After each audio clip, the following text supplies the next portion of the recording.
शांति। बाबा का प्यार भरा गीत सुना। बाबा को हम नज़र आए, हम बाबा को नज़र आए। मीठे बच्चे, आज मैं 12 तारीख कल की मुरली रिकॉर्डिंग कर रही हूँ, क्योंकि कल नेट नहीं चल रहा था, इसलिए आज सुना रहे हैं और आपको भेज रहे हैं। मीठे बच्चे, तुम्हें अभी ज्ञान की दृष्टि मिली है, इसलिए तुम्हारा भटकना बंद हुआ।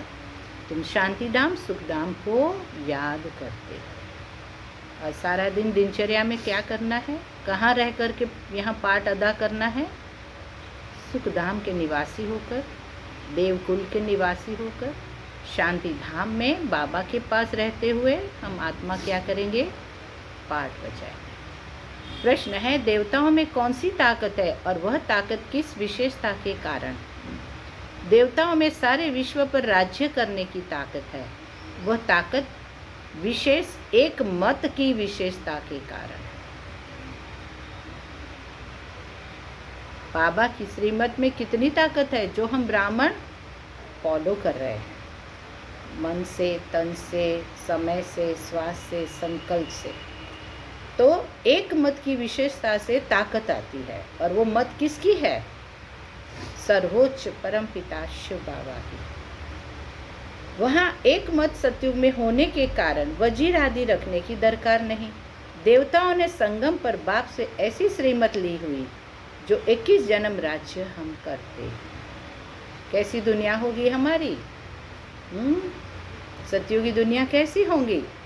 हम सब वहाँ 9 लाख भाई बहन होंगे। फिर त्रेता में और संख्या में क्षत्रिय कुल की आत्माएं आएंगी परम धाम से। हम सब एक मत पर चलेंगे। वहाँ 21 जन्म। वहाँ एक राजा की एक दैवी फैमिली होती, दूसरी मत होती नहीं। तो इस समय संगम युग पर जो जिसके साथ मैचिंग है, स्वभाव में, संस्कार में, दैवी मत को धारण करने में, वो आत्माएं वहाँ फैमिली मेंबर बनेगी। गीत है, नैनहीन को राह दिखाओ प्रभु। ओम शांति। बच्चों को नैन मिले हैं, पहले नैन नहीं थे। कौन से? ज्ञान के नैन नहीं थे, रोशनी नहीं थी, समझ नहीं थी। अज्ञान के नैन तो थे। भिखारी जीवन के तो नैन बहुत पावरफुल है सभी के। तो अज्ञान के नैन, बच्चे जानते हैं ज्ञान सागर एक ही बाप, और कोई में यह रूहानी ज्ञान है नहीं। जो कोई नहीं दे सकता है वो है रूहानी ज्ञान। कौन देता है? शिव बाबा। जिस ज्ञान से सदगति हो, अर्थात शांतिधाम सुखधाम जाना। अब तुम बच्चों को दृष्टि मिली है कैसे सुखधाम बदलकर फिर माया का राज्य व दुखधाम बनता। पुकारने लगते हैं कि नैनहीन को राह बताओ। भक्ति मार्ग के यज्ञ, दान, पुण्य आदि से कोई राह नहीं मिलती शांतिधाम सुखधाम जाने की। क्या कहा बाबा ने? 63 जन्म भक्ति की, पर कहे कहाँ? नरक में। किसकी मत पर चले भक्ति में? देह अभिमान की मत पर। खुद को देह माना, परमात्मा को भी देहधारी रूप में पूजने लगे। और पूजा की पर फायदा क्या? भक्ति की रस्म रिवाज की पर फायदा क्या? खुद क्या बने? जीरो। तो बाबा बताते हैं, पुकारने लगते हैं कि नैनहीन को राह बताओ। भक्ति मार्ग के यज्ञ, दान, पुण्य आदि से कोई राह नहीं मिलती है, कोई कल्याण नहीं होता है। शांतिधाम सुखधाम नहीं जा सकते हैं। हर एक को अपना पाठ बजाना ही है। तो कलयुग में जन्म लेने वाली आत्माएं अपना पाठ बजाते हैं। हम है सतयुग में जाने वाले। बाप कहते हैं, मुझे भी पाठ मिला हुआ है। भक्ति मार्ग में पुकारते हैं, मुक्ति जीवन मुक्ति की राह बताओ। उसके लिए कितने यज्ञ, तप, दान, पुण्य आदि करते हैं, कितना भटकते हैं। शांतिधाम सुखधाम में भटकना होता ही नहीं। यह भी तुम जानते हो। वो तो सिर्फ शास्त्रों की पढ़ाई, जिस्मानी पढ़ाई को ही जानते हैं। इस रूहानी बाप को तो बिल्कुल जानते ही नहीं। रूहानी बाप ज्ञान तब आकर देते हैं जबकि सर्व की सदगति होती है।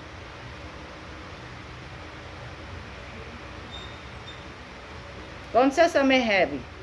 संगम युग। सबकी बाबा सदगति करते हैं, पर किस तरीके से? रूहानी ज्ञान से। देखता भी मुझ रूह को है, समझाता भी मुझ रूह को है, अनुभव भी देता है ज्ञान गुण शक्तियों का। प्रेम, कैसा प्रेम करता है शिव बाबा? आत्मिक प्रेम करता है। तो बाबा कहते हैं शांति धाम सुखधाम में भटकना तो कोई होता ही नहीं, क्योंकि हम किस मत पर होते हैं? आत्म अभिमानी। कौन सी स्मृति में रहते हैं सतयुग में?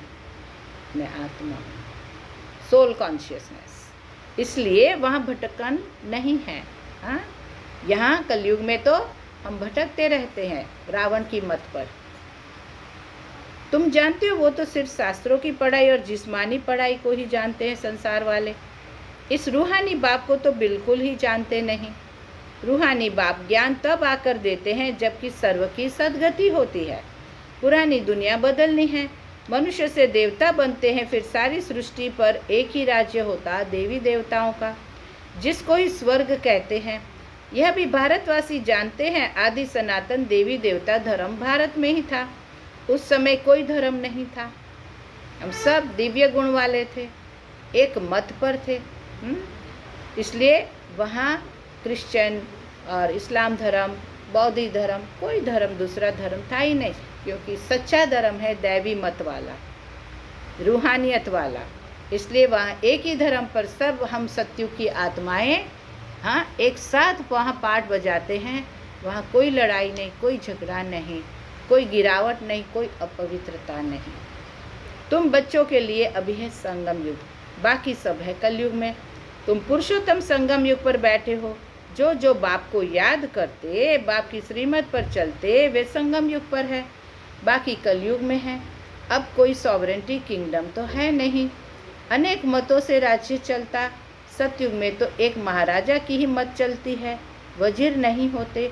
इतनी ताकत रहती है, फिर जब पतित बनते हैं तो वजीर आदि रखते हैं। तो आत्मा की खुद की मन बुद्धि क्या बन गई? भिखारी। तो क्या होता है? फिर दूसरों की राय लेता है। जो पवित्र होंगे उनसे थोड़ा आगे होंगे, उनकी राय लेते हैं, है ना। तो द्वापर युग से वजीर रखने लगे। अभी तो है ही प्रजा का राज्य। सतयुग में एक मत होने से ताकत, अब तुम वह ताकत ले रहे हो। हम आत्माओं की पवित्रता की ताकत खत्म है, क्योंकि कौन सा कर्म कर रहे हैं? देह समझते हैं। तो देह के आधारित काम क्रोध लोभ मोह अहंकार है ना, तो ताकत नहीं है। 21 जन्म इंडिपेंडेंट राजाई करते हो। क्या करते हैं बाबा? हमें स्वराज्य, मैं मेरे मन पर राज्य करूं, बुद्धि पर राज्य करूं, स्वभाव पर राज्य करूं, तो अपनी ही दैवी फैमिली है। अभी यह है तुम्हारा ईश्वरीय परिवार। बाप कहते हैं अपने को आत्मा समझ बाप की याद में रहते हो तो तुम ईश्वरीय परिवार के हो। अगर देह अभिमान में आकर भूल जाते हो तो आसुरी परिवार के हो। स्वयं को भूले कि मैं आत्मा हूँ। केवल सुन लिया तो बन नहीं गए, स्मृति बन नहीं गई है। सुन लिया कि मैं आत्मा हूँ, नहीं। मन को आत्मिक स्मृति में रखो, बुद्धि को आत्मिक स्मृति में रखो, संस्कारों को आत्मा के 7 गुणों के आधारित संस्कार बनाओ। क्रोध तुरंत आ जाता है, लोभ तुरंत आ जाता है, निंदा तुरंत आ जाती है। अब क्या करो? बाबा कहता है वाह वाह करो, अच्छी बातें सबकी देखो, विशेषताएं सबकी देखो, राइट है। नहीं तो क्या बन जाओगे? आसुरी परिवार के जैसे एक दूसरे से लड़ाई चलती है। 1 सेकंड में ईश्वरीय संप्रदाय के, फिर 1 सेकंड में आसुरी संप्रदाय के। तो अभी अभी हमारी अवस्था दैवी है, अभी अभी हमारी अवस्था नेक्स्ट मोमेंट देह अभिमान में हम आ जाते, तो क्या हो जाता है? आसुरी संप्रदाय। अपने को आत्मा समझ बाप को याद करना कितना सहज है, परंतु बच्चों को मुश्किल लगता है। बाप कहते हैं अपने को आत्मा समझ और बाप को याद करेंगे तो विकर्म विनाश होंगे। देह द्वारा कर्म करते हैं तो करना ही है, देह को यूज करना है। देह बिगड़ तो तुम कर्म नहीं कर सकते। कोशिश करनी है कामकाज करते भी हम बाप को याद करें, परंतु यहाँ तो बिगड़ काम भी याद नहीं कर सकते हैं, भूल जाते हैं। यही मेहनत है। भक्ति में ऐसे कोई थोड़े ही कहा जाता कि सारा दिन भक्ति करो। उसमें टाइम होता है सवेरे शाम व रात को। फिर मंत्र आदि जो मिलते हैं वह बुद्धि में रहते हैं। अनेक शास्त्र हैं, वह भक्ति मार्ग के पढ़ते हैं। तुमको तो कोई पुस्तक आदि नहीं पढ़ना है, न बनाना है। यह मुरली छपाते भी है रिफ्रेश होने के लिए, बाकी कोई भी किताब आदि नहीं रहेगी। ये सब खत्म हो जाने हैं। ज्ञान तो है ही एक बाप में।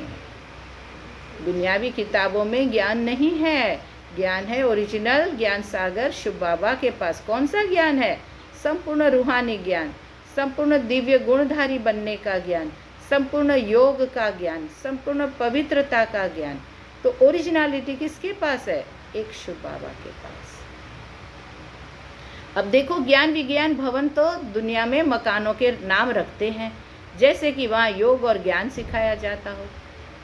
नाम भले दुनिया में मकान का है, पर अंदर में योग नहीं है।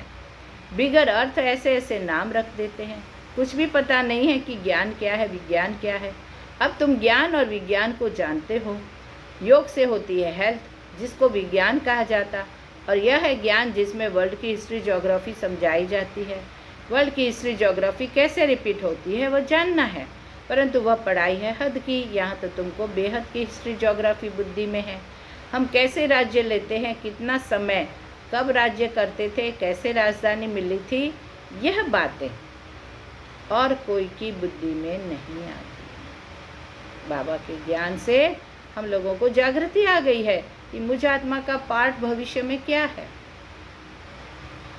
हम आत्माएं अभी पुरुषार्थ से कितने जन्म सतयुग में लेंगे, सब अपने आप को रियलाइज होता है ना।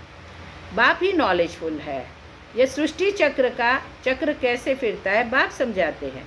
बने बनाए ड्रामा को न जानने कारण मनुष्य कह देते फलाना निर्वाण गया या ज्योति ज्योत समाया।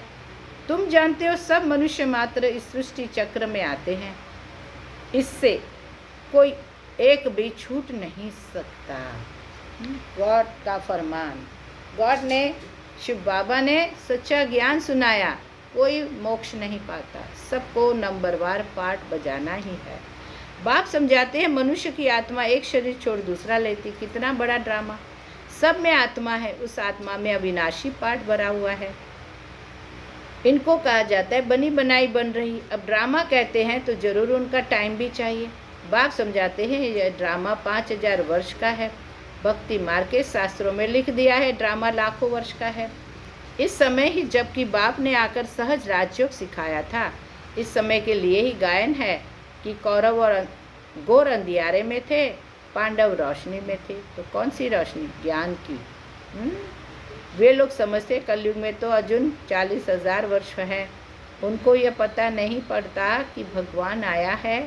इस पुरानी दुनिया का मौत सामने खड़ा है। सब अज्ञान नींद में सोए पड़े हैं। जब लड़ाई देखते हैं तो कहते हैं यह तो महाभारत लड़ाई की निशानी है। यह रिहर्सल होती रहेगी, फिर चलते चलते बंद हो जाएगी। तुम जानते हो अभी हमारा पूरी स्थापना हुई है। हमारे लिए सत्युग की पूरी स्थापना हुई है। गीता में यह थोड़े ही है कि बाप ने सहज राजयोग सिखाए, यहाँ ही राजा स्थापन की।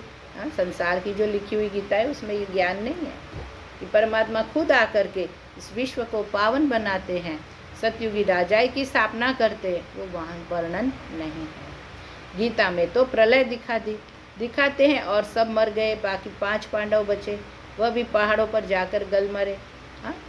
तो ये सारी बातें सही बाबा कहते हैं नहीं है। देखो मैं आकर सचमुच नई दुनिया स्थापन कर रहा हूँ। राजयोग से क्या हुआ कुछ भी पता नहीं, तो कितना रिजल्ट बाबा अच्छा देते हैं। राजयोग के आधार से नई दुनिया स्थापन हो रही है, सतयुग आएगा। अभी बाबा हर एक बात समझाते हैं। वह है हद की बात, हद की रचना, हद के ब्रह्मा रचते हैं, पालना भी करते हैं, बाकी प्रलय नहीं करते। तो ब्रह्मा बाबा अभी कौन सी पालना दे रहे हैं? कितनी जिम्मेदारी से हमें ज्ञानी योगी बना रहे हैं बाबा। स्त्री को अडॉप्ट करते हैं, बाप भी आकर अडॉप्ट करते हैं, कहते हैं मैं इनमें प्रवेश कर बच्चों को नॉलेज सुनाता हूँ, इन द्वारा बच्चों को रचता हूँ। बाप भी है, फैमिली भी है। ये बातें बड़ी गहरी है, बहुत गंभीर बातें हैं। मुश्किल कोई की बुद्धि में बैठती है। हाँ, बाबा ने अभी जो सुनाया वो कितना हम ग्रहण करते हैं। तो बाबा कहते हैं मुश्किल से किसी को पूरी ये बातें जो मैं सिखाता हूँ, सुनाता हूँ, वो पूरी बातें किसी को बुद्धि में बैठती है। अब बाप कहते पहले पहले अपने को आत्मा समझो। आत्मा ही एक शरीर छोड़ दूसरा लेती है। अभी मैं आत्मा सुन रहा हूँ, सुना रहा हूँ, आप आत्मा भी सुन रहे हो, है ना। तो हम अपना ही ज्ञान, अपना ही परिचय बाबा के महावाक्यों से सीख रहे हैं। शरीर पर ही भिन्न भिन्न नाम पढ़ते, नाम रूप फीचर्स सब भिन्न भिन्न, एक के फीचर्स दूसरे से न मिले। हर एक आत्मा के जन्म जन्मांतर के अपने फीचर्स है, अपनी एक ड्रामा में नूंदी हुई है, इसलिए इनको बना बनाया ड्रामा कहा जाता। अब बेहद का बाप कहते मुझे याद करो तो विकर्म विनाश हो। तो हम क्यों न बाप को याद करें, तो मेरे विकर्म का खाता ख़त्म हो। यही मेहनत करनी है, यही अटेंशन देना है कि कितना आज मेरा विकर्मों का खाता चुकत हुआ, कितना कम हुआ, कर्जा कितना मैंने चुकाया, क्यों घर जाना है। तुम बच्चे जब याद की यात्रा में बैठते हो तो माया के तूफान आते, युद्ध चलता, उससे घबराना नहीं। माया घड़ी घड़ी याद को तोड़ेगी। संकल्प विकल्प ऐसे ऐसे आएंगे जो एकदम माथा खराब कर देंगे। तुम मेहनत करो। बाप ने समझाया है इन लक्ष्मी नारायण की कर्म इंद्रियां वश कैसे हुई। ये संपूर्ण निर्विकारी थे। ये शिक्षा इन्हों को कहाँ से मिली। अब तुम बच्चों को यह बनने की शिक्षा मिल रही है। इनमें कोई विकार नहीं होता। वहाँ रावण राज्य ही नहीं, देवताओं में बिल्कुल रावण राज्य ही नहीं। पीछे रावण राज्य होता है। रावण क्या चीज़ है यह भी कोई नहीं जानते। ड्रामा अनुसार यह विनोद है। ड्रामा के आदि मध्य अंत को नहीं जानते हैं, इसलिए नेति नेति करते रहते हैं। अब तुम स्वर्गवासी बनने के लिए पुरुषार्थ कर रहे हो। ये लक्ष्मी नारायण स्वर्ग के मालिक थे ना। इन्हों के आगे माथा टेकने वाले तमो प्रधान कनिष्ठ पुरुष है। बाप कहते पहले पहले एक बात पक्की कर लो, अपने को आत्मा समझ बाप को याद करो। इसमें ही मेहनत है। जैसे 8 घंटे सरकारी नौकरी करते हैं ना, अब तुम बेहद की सरकार के मददगार हो। तुमको कम से कम 8 घंटा पुरुषार्थ कर याद में रहना है। यह अवस्था तुम्हारी ऐसी पक्की हो जाएगी जो कोई की भी याद नहीं आएगी। बाप की याद में ही शरीर छोड़ेंगे, फिर विजय माला के दाने बनेंगे। 8 घंटा कौन करेगा याद? करोगे आज? करो, देखो आपकी स्थिति कितनी हल्की, एकदम उड़ोगे। एक राजा की प्रजा कितनी ढेर होती, यहाँ भी प्रजा बननी है। तुम विजय माला के दाने पूजने लायक बनेंगे। 16,108 की माला भी होती है, एक बड़े बॉक्स में पड़ी रहती है। 8 की माला है, 108 की भी है, अंत में फिर 16,108 की भी बनती है। तुम बच्चों ने ही बाप से राजयोग सीख सारे विश्व को स्वर्ग बनाया, इसलिए तुमको पूजा जाता है। तुम ही पूज्य थे, फिर पुजारी बने हो। ये दादा कहते हैं हमने खुद माला फेरी है लक्ष्मी नारायण के मंदिर में। यूँ तो रुद्रमाला होनी चाहिए। तुम पहले रुद्रमाला फिर रुंडमाला के बनते हो। विष्णु की माला को रुंडमाला कहते हैं। पहले नंबर में है रुद्रमाला, जिसमें शिव भी है। बाप रुंडमाला में शिव कहाँ से आएंगे? वह है विष्णु की बात। तो बाबा कहते हैं हर धर्म वाला कैसे बाबा को याद करता है। पहले नंबर में है रुद्रमाला, जिसमें शिव भी है। रुंडमाला में शिव कहाँ से आए? वह तो है विष्णु की माला। इन बातों को भी कोई समझते थोड़े ही हैं कि कौन सी आत्मा किस माला में पार्ट बजा रही है। अब तुम कहते हो हम शिव बाबा के गले का हार जाए बनते हैं। ब्राह्मणों की माला नहीं बन सकती, ब्राह्मणों की माला होती नहीं। तुम जितना याद में रहते हो, फिर वहाँ भी नज़दीक में ही आकर राज्य करेंगे। ये पढ़ाई और कोई जगह मिल न सके। तुम जानते हो अभी हम इस पुराने शरीर को छोड़ स्वर्गवासी बनेंगे। सारा भारत स्वर्गवासी बनेगा। इन पर्टिकुलर भारत ही स्वर्ग था। पुराने शरीर को छोड़ स्वर्गवासी बनेंगे। सारा भारत स्वर्गवासी बन जाएगा। कौन कौन बनेंगे? जो हम अभी पुरुषार्थ कर रहे हैं वो तो हम लोग ही होंगे उस भारत में। स्वर्ग में हम लोग ही होंगे। इन पर्टिकुलर भारत ही स्वर्ग था। 5,000 वर्ष की बात है, लाखों वर्ष की बात हो नहीं सकती। देवताओं को ही 5,000 वर्ष हुए, स्वर्ग को मनुष्य भूल गए हैं। तो ऐसे ही कह देते हैं, बाकी है कुछ नहीं। इतना पुराना संवत आदि में थोड़ी है। है ही स्वर्ग, सूर्यवंशी, चंद्रवंशी, फिर और धर्म वाले आते हैं। पुरानी चीज़ें काम क्या आएंगे? बाबा कहते हैं पुरानी चीज़ें काम क्या आएंगी? कितना खरीद करते हैं, पुरानी चीज़ की बहुत वैल्यू करते हैं। जैसे कॉइन है, कोई मूर्ति है प्राचीन काल की, तो उसमें उनका इंटरेस्ट होता है, तो वो लोग खरीदते हैं। सबसे वैल्यूएबल कौन है? शिव बाबा। कितने शिवलिंग उनके बनाते हैं। आत्मा इतनी छोटी बिल्ली है, यह किसको भी समझ में नहीं आता, अति सूक्ष्म रूप है। बाप ही समझाते हैं, इतनी छोटी बिल्ली में इतना पाठ नूंदा हुआ है। ये ड्रामा रिपीट होता है। ये ज्ञान तुमको वहाँ नहीं रहेगा, ये प्रायलोक हो जाता है। तो फिर कोई सहज राजयोग सिखा कैसे सकते हैं? यह सब भक्ति मार्ग के हैं, भक्ति मार्ग के लिए बेड बनाया है। अब बच्चे जानते हैं, बाप द्वारा ब्राह्मण, देवता, क्षत्रिय 3 धर्म स्थापन हो रहे हैं भविष्य दुनिया के लिए। बाबा ने क्या कहा? ब्राह्मण, देवता, क्षत्रिय, वर्तमान संगम एंड सत्युग। इसको बाबा कहते हैं भविष्य दुनिया के लिए 3 धर्म स्थापन हो रहे हैं। माना चाल चलन में हमारी श्रीमत कितनी है, उसके आधार से ये नाम दिए गए। संसार की जो पढ़ाई जो तुम पढ़ते हो वह है इस जन्म के लिए, और जो मैं पढ़ाता हूँ, बाबा कहते हैं इनकी प्रारब्ध तुमको नई दुनिया में मिलनी है। यह पढ़ाई होती है संगम युग पर। यह है पुरुषोत्तम संगम युग। मनुष्य से देवता तो जरूर संगम पर बने होंगे। तो बाप बच्चों को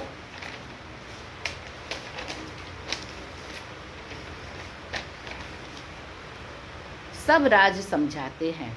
यह भी बाबा जानते हैं कि तुम सारा दिन याद में रह नहीं सकेंगे, इम्पॉसिबल है। इसलिए चार्ट रखो, 2-2 मिनट पर चेक करो, मुझे क्या याद है, मैं कहाँ हूँ अभी, कहाँ से इस देह में मैं आत्मा पाठ बजा रही हूँ, क्या आत्मा समझकर पाठ बजा रही हूँ? इसको बाबा कहते हैं लिखो, हाँ या ना, हाँ या ना। चार्ट देखो हम कहाँ तक याद में रह सकते हैं। देह का अभिमान होगा तो याद कैसे रह सकेगी? पापों का बोझा सिर पर बहुत है, इसलिए बाबा कहते हैं याद में रहो। त्रिमूर्ति का चित्र पॉकेट में डाल दो, परंतु तुम घड़ी घड़ी भूल जाते हो। अलग को याद करने से बेआदि सब याद आ जाता। बैच तो सदा लगा रहे। लिटरेचर भी हो, कोई भी अच्छा आदमी हो तो उनको देना चाहिए। अच्छा आदमी कभी मुफ्त में लेंगे नहीं। बोले वो पूछेंगे इसका क्या पैसा है, तो बोलो यह गरीबों को तो मुफ्त में दिया जाता है, बाकी जो जितना दे। तो रॉयल्टी होनी चाहिए कहने में। तुम्हारी रस्म रिवाज दुनिया से बिल्कुल न्यारी है। क्या कहा बाबा ने? हाँ, हम लोग कैसे हैं? रॉयल है, हमारी चाल चलन रॉयल है, हमारा कर्म रॉयल है। तो हमारी way of thinking, way of decision and way of behaviour, thinking, decision and behaviour न्यारी होनी चाहिए। ओके, रॉयल होनी चाहिए। रॉयल आदमी आप ही कुछ न कुछ, बाबा कहते हैं जब आप मांगते नहीं हो और सेवा करते हो तो वे आप ही कुछ न कुछ देंगे।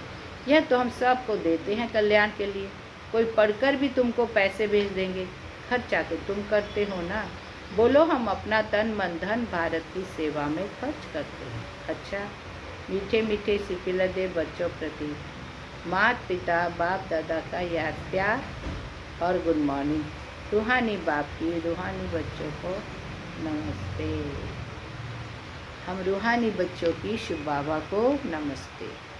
धारणा, इस बेहद की सरकार को मदद करने के लिए कम से कम 8 घंटा याद में रहने का पुरुषार्थ करना है। याद में जो माया विघ्न डालती उससे घबराना नहीं। इस पुरुषोत्तम संगम युग पर ईश्वरीय संप्रदाय का बन, माना फैमिली मेंबर बन ईश्वर की मत पर चलना है। कर्म करते भी एक बाप की याद में रहने का अभ्यास करना है। वरदान, अंतर्मुक्ता की गुफा में रहने वाले देह से न्यारे देही भव। जो पांडवों की गुफाएं दिखाते वह यही अंतर्मुक्ता की गुफाएं हैं। जितना देह से न्यारे देही रूप में स्थित होने की गुफा में रहते हो, उतना दुनिया के वातावरण से परे हो जाते हो, वातावरण के प्रभाव में नहीं आते। जैसे गुफा के अंदर रहने से बाहर के वातावरण से परे हो जाते, ऐसे यह अंतर्मुक्ता की गुफा भी सबसे न्यारा और बाप का प्यारा बना देती है। जो बाप का प्यारा है वह स्वतः सबसे न्यारा हो जाता है।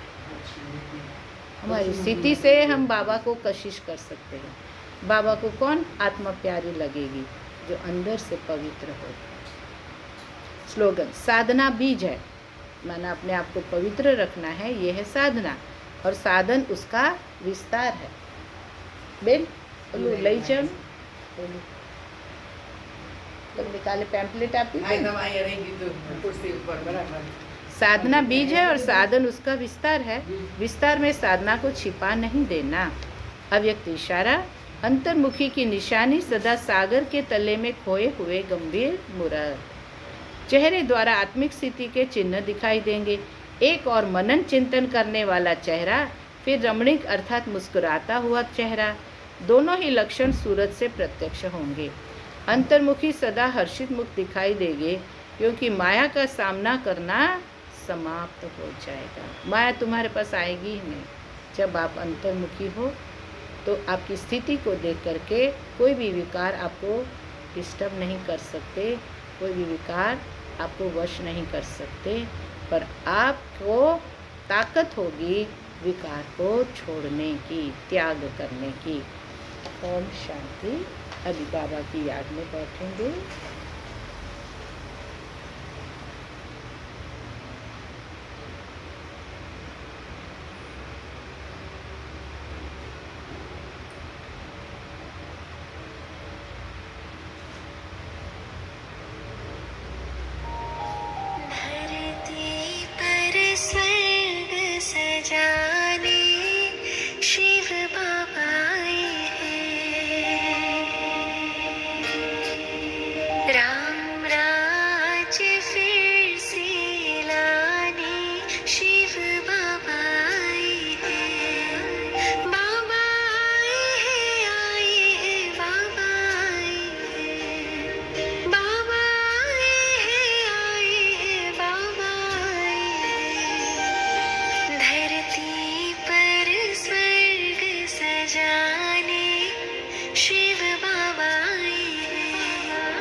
शिव बाबा